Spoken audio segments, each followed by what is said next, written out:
കടന്ന് എറണാകുളം ജില്ലയിലെ 2 നിയമസഭാ മണ്ഡലങ്ങൾ കൂടി ചേർത്ത് വെച്ചാണ് ഇടുക്കി ലോക്സഭാ മണ്ഡലം നിർമ്മിച്ചിരിക്കുന്നത്. പരമ്പരാഗതമായി UDF-നോട് ചായ്വ്, നിയമസഭാ മണ്ഡലങ്ങളിൽ LDF-ന് മേൽക്കൈ. പലപ്പോഴും ലോക്സഭാ തെരഞ്ഞെടുപ്പിൽ ആ മേൽക്കൈ ഉണ്ടാകാറില്ല എന്ന ചരിത്രവും മുന്നിലുണ്ട്.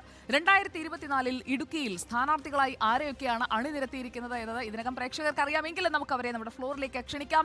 2024 കാൻഡിഡേറ്റ്സ് ഓഫ് ഇടുക്കി ഇതാ എത്തിക്കഴിഞ്ഞിരിക്കുന്നു. ഡീൻ കുര്യാക്കോസ് കോൺഗ്രസിന് വേണ്ടി ഇറങ്ങുന്നു. ജോയ്സ് ജോർജ് CPIM-ന് വേണ്ടി ഇറങ്ങുമ്പോൾ ഇവർ തമ്മിലുള്ള പോരാട്ടം ആവർത്തിക്കുന്നു എന്നുള്ളതാണ് ഇടുക്കിയിലെ സവിശേഷതയായി പറയാൻ കഴിയുക. BDJS-ന്റെ സ്ഥാനാർത്ഥി കുറച്ച് ലേറ്റ് ആയിട്ടാണ് വന്നത്, എങ്കിലും ലേറ്റസ്റ്റായി സംഗീത വിശ്വനാഥൻ എന്ന സ്ഥാനാർത്ഥിയെ ഫീൽഡ് ചെയ്തിരിക്കുന്നു BDJS പട്ടികയിലെ ഏക വനിതാ സ്ഥാനാർത്ഥി. അപ്പോൾ സംഗീത വിശ്വനാഥൻ, ജോയ്സ് ജോർജ്, ഡീൻ കുര്യാക്കോസ്, ഈ 3 സ്ഥാനാർത്ഥികൾ നിൽക്കുമ്പോൾ 2019-ലെ തെരഞ്ഞെടുപ്പ് ഫലം ഇതിൽ 3 പേർക്കും നൽകുന്ന ആത്മവിശ്വാസം ഏതൊക്കെ തരത്തിലാണ് എന്ന് നോക്കാം. ഡീൻ കുര്യാക്കോസ് വലിയ ഭൂരിപക്ഷത്തിലേക്ക് നടന്നു കയറിയതാണ് നമ്മൾ 2019-ൽ കണ്ടത്. അതുകൊണ്ട് തന്നെ 2019-ലെ കണക്ക് ഇക്കുറി ആവർത്തിക്കാൻ ഡീന് കഴിയുമോ എന്നുള്ളതാണ് ഏറ്റവും പ്രധാനപ്പെട്ട കാര്യം. അന്ന് നേടിയത് 4,98,493 വോട്ടുകളാണ്. ജോയ്സ് ജോർജ് ആകട്ടെ 3,27,440 വോട്ടുകളും. ബിജു കൃഷ്ണനായിരുന്നു അന്ന് BDJS-ന്റെ സ്ഥാനാർത്ഥി. ഇക്കുറി അത് മാറുന്നു. ബിജു അന്ന് നേടിയത് 78,648 വോട്ടുകളാണ്. 1,71,053 വോട്ടുകളുടെ ഭൂരിപക്ഷത്തിനാണ് അന്ന് ഡീൻ കുര്യാക്കോസ് അവിടെ നിന്ന് ഇടുക്കിയിലെ മിടുക്കനായി മാറിയത്. മുന്നണികൾ തിരിച്ചുള്ള വോട്ട് വിഹിതം കൂടി വളരെ പെട്ടെന്നൊന്ന് പറയാം. UDF അന്ന് നേടിയ വോട്ട് വിഹിതവും LDF നേടിയ വോട്ട് വിഹിതവും തമ്മിൽ വലിയ അന്തരമാണ്. ഏറെക്കുറെ 20% വ്യതിയാനമുണ്ടായിരുന്നു അവരുടെ വോട്ട് വിഹിതം തമ്മിൽ. NDA വളരെ ഡിസ്റ്റന്റ് തേർഡ് എന്ന് തന്നെ പറയേണ്ടിയിരിക്കുന്നു. Very very distant third.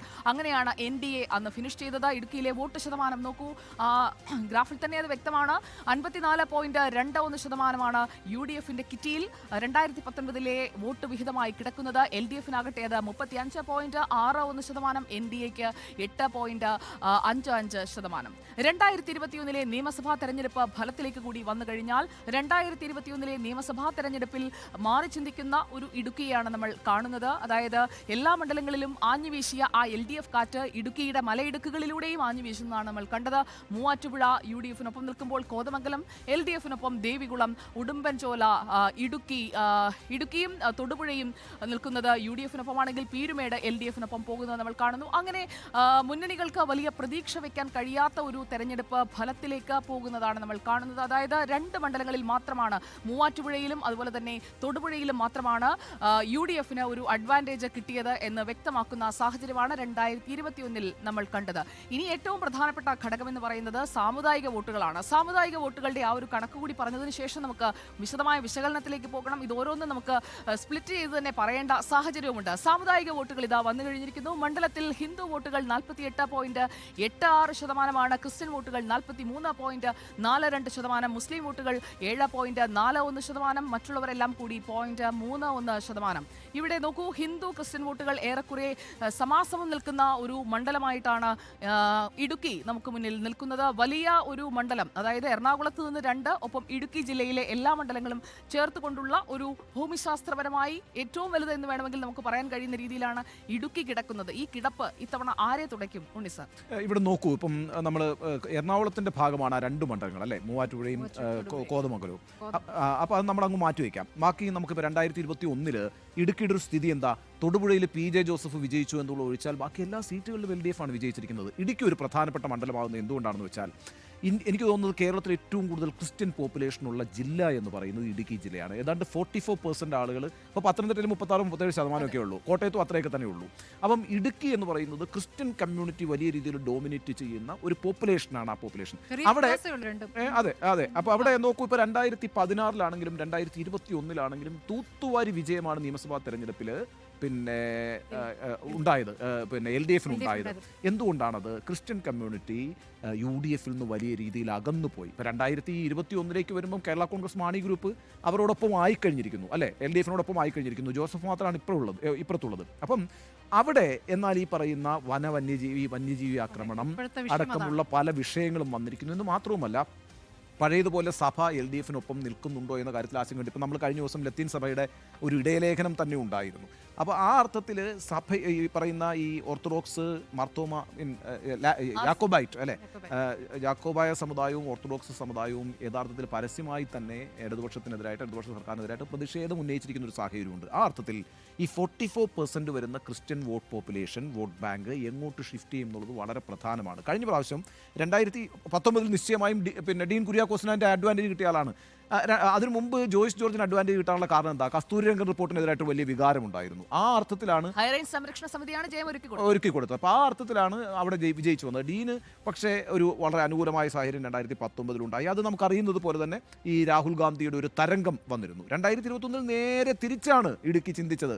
എല്ലാ സീറ്റുകളും തൊടുപുഴ ഒഴിച്ച് അവർ ഇടുക്കിയുടെ പ്രിയങ്കരനായ പുത്രൻ ആ സമയത്ത് UDF-നൊപ്പം നിൽക്കുന്നതാണ്. അതിനകത്ത് ഞാൻ പറയുന്നത് ഈ മൂവാറ്റുപുഴ നമുക്ക് എറണാകുളത്തിൻ്റെ ഒരു കോൺസ്റ്റിറ്റ്യുവൻസി ആയിട്ട് വിടാം. അപ്പോൾ തൊടുപുഴയുടെ വെച്ചാൽ ഇടുക്കിയുടെ ഒരു പുത്രനായിട്ട് അവർ കാണുന്നത് PJ ജോസഫിനെയാണല്ലോ. അപ്പോൾ PJ ജോസഫിന് അവിടെ സേഫാണ്.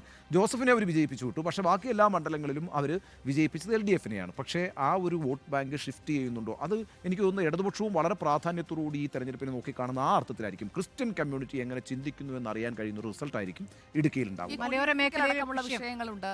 ഇത്തവണ കോടതിയിൽ വന്ന ഉത്തരവനുസരിച്ചുകൊണ്ട് കുടിയൊഴിപ്പിക്കുന്നതിനായി ചെല്ലുമ്പോൾ നേരിടുന്ന പ്രതിഷേധം, അങ്ങനെയുള്ള വിഷയങ്ങളിൽ സർക്കാർ വേണ്ട രീതിയിൽ ആക്ട് ചെയ്യുന്നില്ല. പക്ഷേ അവിടെ ഭൂപതിവ് ചട്ടം ഇപ്പോൾ പാസ്സാക്കിയിട്ടുണ്ട് കേട്ടോ. അതുകൊണ്ട് ഉണ്ടാകുന്ന ഒരു അഡ്വാൻറ്റേജ് CPM-നുണ്ട്, ഇടതുപക്ഷ പാർട്ടികൾക്കുണ്ട്. കാരണം വെച്ചാൽ ആ ഭൂപതിവ് ചട്ടത്തിന് അനുകൂലമായി ചിന്തിക്കുന്നവരാണ് ഇടുക്കിയിലുള്ള ആളുകൾ. ഇടുക്കി പ്രദേശവാസികൾ, അവരെ സംബന്ധിച്ചിടത്തോളം അവരുടെ പട്ടയം, അവരുടെ ഈ ഭൂമിയുടെ തരംതിരിവ്, ഇതെല്ലാം വളരെ പ്രധാനപ്പെട്ട വിഷയങ്ങളാണ്. അവരുടെ അടിസ്ഥാന പ്രശ്നങ്ങളാണ്.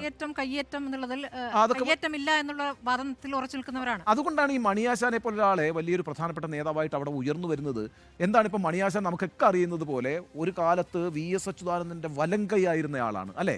പക്ഷേ മതികെട്ടാൻ മുലയിലെ കയ്യേറ്റം തുടങ്ങി ഇങ്ങോട്ടേക്ക് ഈ പറയുന്ന മൂന്നാറിലേക്കുള്ള മറ്റേ ഈ കറുത്ത പൂച്ചയും വെളുത്ത പൂച്ചയും ഒക്കെ വിടാൻ തുടങ്ങിയ സമയം മുതൽ ഒറ്റയടിക്ക് ഒറ്റ രാത്രി കൊണ്ട് മണിയാശാൻ തെറ്റി പിണറായി പക്ഷത്തിലേക്ക് മാറി. അപ്പോൾ അവരെ സംബന്ധിച്ചിടത്തോളം അവരുടെ അടിസ്ഥാന പ്രശ്നം ഈ ഭൂമിയുടെ വിഷയമാണ്.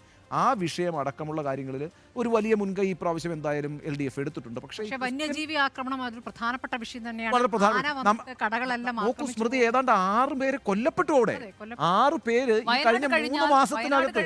ഇടുക്കിയിൽ ഏറ്റവും പ്രധാനപ്പെട്ട വിഷയമായി ഇക്കുറി നിൽക്കുന്നത് ഈ വന്യജീവി വിഷയമാണ്. സുജയ, വയനാട് കഴിയല്ല. അല്ല, നമ്മൾ ശ്രദ്ധിക്കേണ്ടത് വയനാട് കഴിയല്ല. വയനാടിനേക്കാൾ കൂടുതൽ കാട്ടാന ആക്രമണത്തിൽ മരിച്ചത് ഇടുക്കിയിലാണ്. 6 പേരാണ് അവിടെ മരിച്ചിരിക്കുന്നത്. ഓട്ടോയിൽ ഒരാൾ, ഓട്ടോ ഡ്രൈവറായിട്ടുള്ള സുരേഷ് കുമാർ. വെച്ച് നോക്കുമ്പോൾ വയനാടാണ് അത് കൂടുതൽ പ്രോമിനന്റ് ആയി നമ്മൾ കാണുന്നത്. പക്ഷേ ഇടുക്കിയിൽ ഇനി കാണാൻ പോകുന്നതേ ഉള്ളൂ. ഇനിയും സമയമുണ്ട്. ഇടുക്കിയിലെ വോട്ട് വിഷയങ്ങൾ മാറിമറിയാം. അവിടെ BDJS വലിയ അത്ഭുതം കാണിക്കുമെന്നൊന്നും ആരും പ്രതീക്ഷിക്കുന്നില്ല. പക്ഷേ BDJS വോട്ടുള്ള സ്ഥലമാണ് ഇടുക്കിയിൽ. BDJS വോട്ട്, നമ്മൾ ഈ ഹിന്ദു വോട്ട് എന്ന് പറയുന്നത്, വോട്ടിൽ ഏറ്റവും കൂടുതലുള്ളത് ഈഴവ വോട്ടുകളാണ്. അതിന്റെ ഒരു കൺസോളിഡേഷൻ BDJS വിജയത്തിലെത്തിയില്ലെങ്കിലും ഒരു സ്പോയിലർ എഫക്ട് അവിടെ നിശ്ചയമായി ഉണ്ടാക്കാൻ പോകുന്നു. സംഗീത കഴിഞ്ഞ നിയമസഭാ തെരഞ്ഞെടുപ്പിലെ അതെ, കാരണം അവരവിടെ മണ്ഡലത്തിൽ പരിചിതയാണ്. അതുകൊണ്ട് എഴുതി തള്ളാൻ കഴിയില്ല. ഒരു സ്പോയിലർ എഫക്ട് ഇടുക്കിയിൽ നിലനിൽക്കുന്നു. അതും ഗുണകരമാകാൻ പോകുന്ന ഡീൻ കുര്യാക്കോസിനാണ് സ്വാഭാവികമായിട്ട്. അപ്പോൾ നമുക്ക് ഇടുക്കിയുടെ കാറ്റ് എങ്ങനെ വീശുമെന്നുള്ളത് കാത്തിരുന്ന് കാണാം.